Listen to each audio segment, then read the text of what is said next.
Poto je déconne, ouais je déconne. Oh là là qu'est-ce qu'elle est bonne, mais qu'est-ce qu'elle est conne, mais qu'est-ce qu'elle est conne. Fallait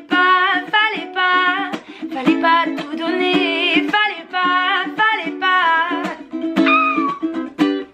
Salut YouTube, j'espère que tu vas bien. Aujourd'hui on se retrouve pour une nouvelle vidéo et parce que ça fait quand même longtemps que le mercredi n'a pas été du bini. Donc aujourd'hui je suis de retour et ce pour longtemps j'espère le... Oh ma poupie. Ouais, il y a quelque chose qui a changé, ouais. J'ai changé de sexe. C'est faux. Si vous êtes très présent sur mes réseaux sociaux qui s'affichent juste ici, vous avez pu voir que effectivement j'ai changé de lunettes. J'espère que ça vous plaît, en tout cas moi ça me plaît donc c'est cool. Et c'est le plus important, j'allais dire, puisque c'est moi qui les porte les lunettes. T'as le truc. Bon, on se retrouve surtout aujourd'hui pour une nouvelle vidéo. J'ai mon ordi qui est à proximité, j'ai Mamoug qui est à proximité dans une position que je qualifierais de posée. Et j'ai choisi ce cadre un peu chelou pour la simple et bonne raison que Mowgli était dans le plan et que je la trouve extrêmement mignonne. Je vais vous parler maintenant de mes séries Netflix préférées du moment. Je suis accro à Netflix. Quand je commence une série, je suis obligée de la finir dans la semaine quasiment. Et là, je viens d'entamer Orange is the New Black, donc je suis un peu dans la merde puisqu'il y a plus de 8 saisons à rattraper, je crois. Bon, c'était prévisible, Mowgli s'est barrée, mais il y a moyen qu'elle fasse des apparitions de nouveau. Alors, du coup, j'ai fait une petite liste. Une petite liste des familles, coucou la petite liste. Donc en gros on va commencer par les tops et après je vous ferai deux petits flops qui m'ont archi déçu. Top 1 qui est sorti il y a quelques temps déjà, qui s'appelle Atypical. C'est une série sur un jeune homme qui est autiste et sur la vie d'une famille avec un enfant autiste. Et j'ai adoré la saison 1, c'est vraiment une tuerie. J'ai trop kiffé, je trouve que le personnage principal est trop intéressant.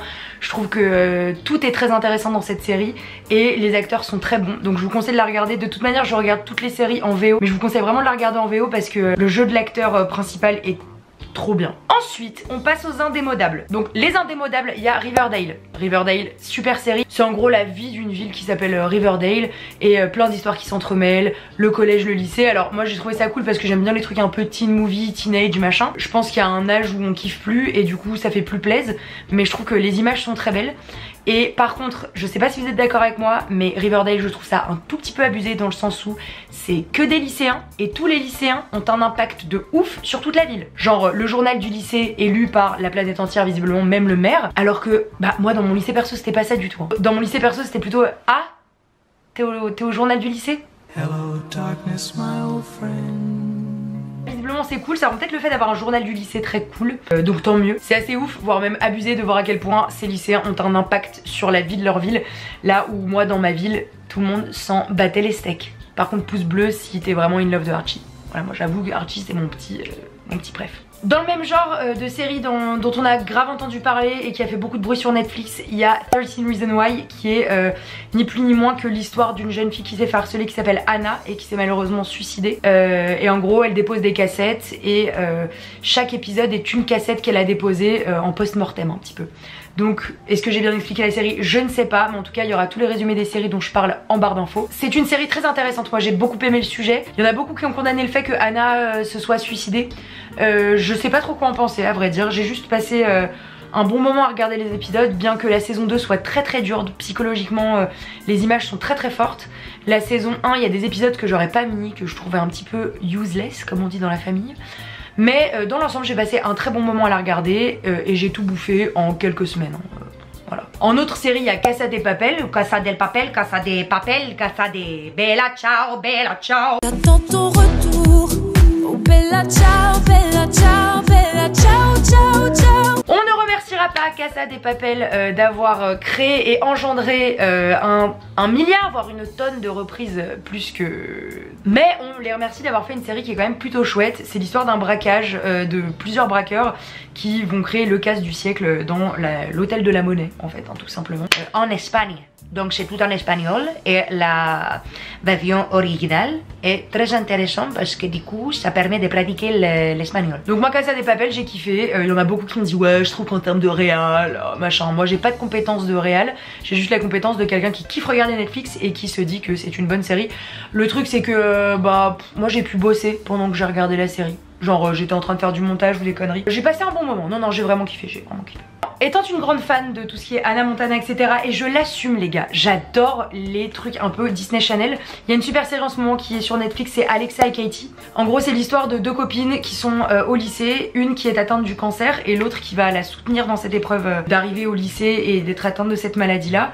Et c'est hyper intéressant, j'ai trop kiffé, j'ai passé un super bon moment en la regardant pour le coup, et je suis d'accord, je crois que ma pote Margot l'a regardé aussi et on est vraiment toutes les deux d'accord là-dessus en se disant que c'est une très bonne série pour ados et c'est une très bonne série pour grandes ados, j'ai kiffé. C'est très Disney Channel, vraiment très Disney Channel. Ensuite, gros coup de cœur, c'est American Horror Story, j'ai tellement kiffé cette série. Je l'ai bouffé je crois en 3 semaines, j'ai bouffé les 6 saisons qui sont disponibles sur Netflix. J'ai adoré, c'est simple, je suis pas du tout du genre film d'horreur et tout, mais vraiment je trouve que c'est une série trop intéressante puisqu'elle... Chaque saison peut se prendre sans qu'on ait regardé les autres, c'est vraiment des sujets différents, des univers très différents. Un gros coup de cœur pour la saison 3 qui est la saison sur les sorcières. Et j'ai moins aimé la saison Circus, voilà je crois que c'est la saison 4. Après en termes de peur, je dirais que dans mon classement, les saisons qui font le plus peur c'est la saison 1, 6 et 2. La Asylum étant quand même abusée. C'est la 2, la Asylum, celle qui se passe dans un asile, c'est terrible. Et ce que j'aime c'est le fait qu'on puisse retrouver tous les acteurs quasiment dans toutes les saisons dans des rôles hyper différents. Je suis fan de cette série, j'ai trop hâte, j'espère qu'il y en aura plein d'autres saisons parce que j'aime trop. Ensuite, et je l'assume, je suis fan de telenovelas. Et la série du moment, si on aime les parodies de telenovelas un petit peu, c'est Jane the Virgin. En gros c'est l'histoire d'une nana qui est vierge, je sais pas quel âge elle peut avoir, je crois qu'elle a 23-24 ans. Et elle va chez le gynéco et la gynéco se trompe de nana et insémine par erreur des spermatozoïdes d'un mec qu'elle connaît pas en elle hein, du coup, et elle est enceinte comme l'Immaculée Conception, donc voilà. C'est vraiment trop drôle comme série, c'est vraiment parodie de telenovela et faut vraiment kiffer les rebondissements what the fuck. J'avais lâché pendant un moment parce que j'avais regardé pendant mes premières années de BTS et j'ai repris là très récemment la saison 2 qui est une très bonne saison et j'espère qu'il y en aura une troisième, j'en doute mais j'espère qu'il y en aura une troisième, j'en peux plus.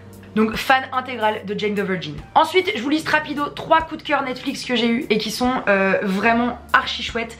Il y a Love qui est une série abusément chouette et très bien écrite et très drôle, fait par Judd Apatow. Vraiment très marrant, ça faut absolument que vous le regardiez.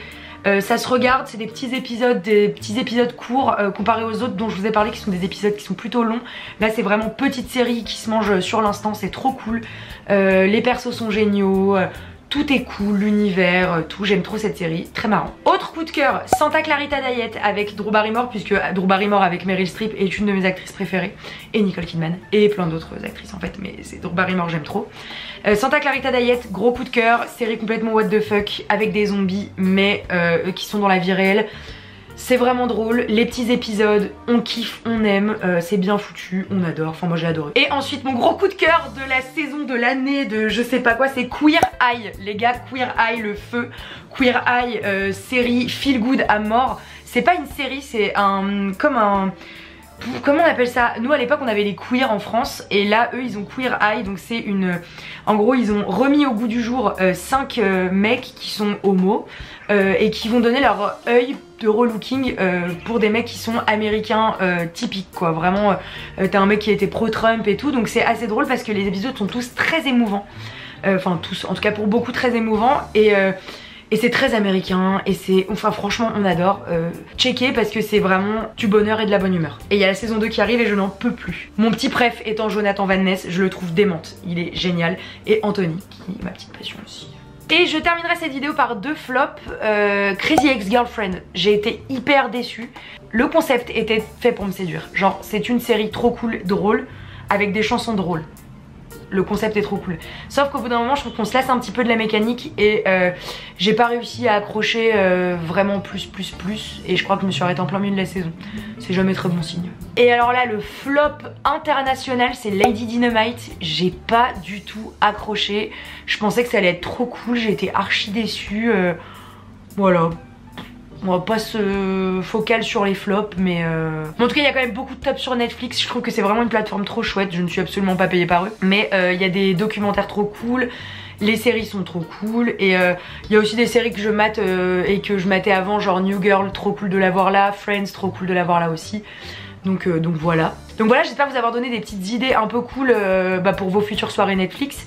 N'hésitez pas aussi à me dire les séries que vous avez kiffées Et comme ça, mettez-les moi en commentaire, je pourrais vous dire s'il y en a que j'ai kiffé, que j'ai pas kiffé, que j'ai regardé, parce que là j'ai pas parlé de toutes les séries que j'ai vues sur Netflix. Voilà, mais en tout cas si vous avez des séries qu'il faut absolument que je regarde, n'hésitez pas à me le mettre en commentaire, ça me fait toujours plaisir et j'adore suivre vos conseils. Et si vous avez kiffé cette vidéo, n'hésitez pas à mettre un énorme pouce bleu. N'hésitez pas à vous abonner parce que ça fait toujours plaisir. Et puis il y a une nouvelle vidéo la semaine prochaine, mercredi prochain, on se donne rendez-vous là parce que mercredi c'est Gemini. En attendant, je vous laisse me rejoindre sur tous les réseaux sociaux possibles et imaginables que vous retrouverez en barre d'infos. Je vous kiffe, je vous aime et puis qu'est-ce qu'il me reste à vous dire? Oh bah il me reste à vous dire que je vous aime. Je vous dis à très vite les petits pots. Ciao. Oh t'allais tout donner mais fallait pas la laisser te piquer gros.